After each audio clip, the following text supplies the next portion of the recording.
ਇਹ ਮੁੰਡਾ ਸਾਡੇ ਪਿੰਡੋਂ ਆਇਆ, ਨਾਮ ਜੇ ਇਸਦਾ ਫੀਕਾ। ਹਜ਼ਰਤ ਜੀ ਇਹ ਮੁੰਡਾ ਪਰਸੋਂ ਸਾਡੇ ਪੀਰ ਪਿੰਡੋਂ ਆਇਆ, ਨਾਮ ਜੇ ਇਸਦਾ ਫੀਕਾ। ਅੱਧੇ ਸਿਰ ਦੀ ਪੀੜ ਜੇ ਇਹਨੂੰ ਨਾ ਕੀ ਲਈਦਾ ਹੈ, ਦਰਦ ਸ਼ਕੀਕਾ। ਅੱਧੇ ਸਿਰ ਦੀ ਪੀੜ ਜੇ ਇਹਨੂੰ ਨਾ ਕੀ ਲਈਦਾ ਹੈ, ਦਰਦ ਸ਼ਕੀਕਾ। ਤੇ ਡਾਕਟਰਾਂ ਤੋਂ ਡਰਦਾ ਹੈ ਕਿਧਰੇ ਲਾ ਨਾ ਦੇ ਮਨ ਟੀਕਾ।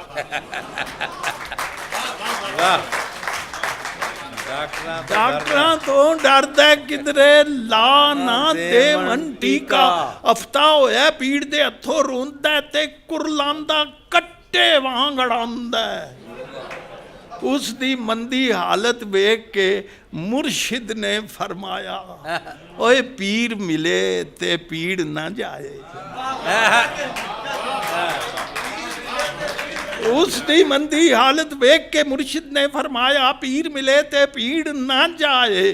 ਗੱਲ ਨਹੀਂ ਵਾਰਾ ਖਾਂਦੀ, ਐਵੇਂ ਤੇ ਨਹੀਂ ਖਲਕਤ ਸਾਡੇ ਡੇਰੇ ਫੇਰੇ ਪਾਂਦੀ। ਐਵੇਂ ਤੇ ਨਹੀਂ ਖਲਕਤ ਸਾਡੇ ਡੇਰੇ ਫੇਰੇ ਪਾਂਦੀ। ਫਿਰ ਮੁਰੀਦਾਂ ਨੂੰ ਫਰਮਾਇਆ ਉਹਨਾਂ, ਉਹ ਵੇਂਦੇ ਕੀ ਹੋ, ਉਹ ਛੇਤੀ ਛੇਤੀ ਅੱਗ ਵਿੱਚ ਰੱਖੋ ਸਰੀਆ। ਫਿਰ ਮੁਰੀਦਾਂ ਨੂੰ ਫਰਮਾਇਆ, ਉਹ ਨਾ ਵੇਂਦੇ ਕੀ ਹੋ, ਛੇਤੀ ਛੇਤੀ ਅੱਗ ਵਿੱਚ ਰੱਖੋ ਸਰੀਆ। ਤੇ ਸਰੀਆ ਜਦ ਅੱਗ ਰੰਗਾ ਹੋਇਆ, ਮੁਰਸ਼ਦ ਹੋਰਾਂ ਜਾ ਫੀਕੇ ਦੇ ਪੈਰ ਦੇ ਉੱਤੇ ਧਰਿਆ। ਉਹ ਫੀਕੇ ਮਾਰੀ ਚੀਖ ਕੇ, ਹਜ਼ਰਤ ਹਾਏ ਮੇਰਾ ਪੈਰ।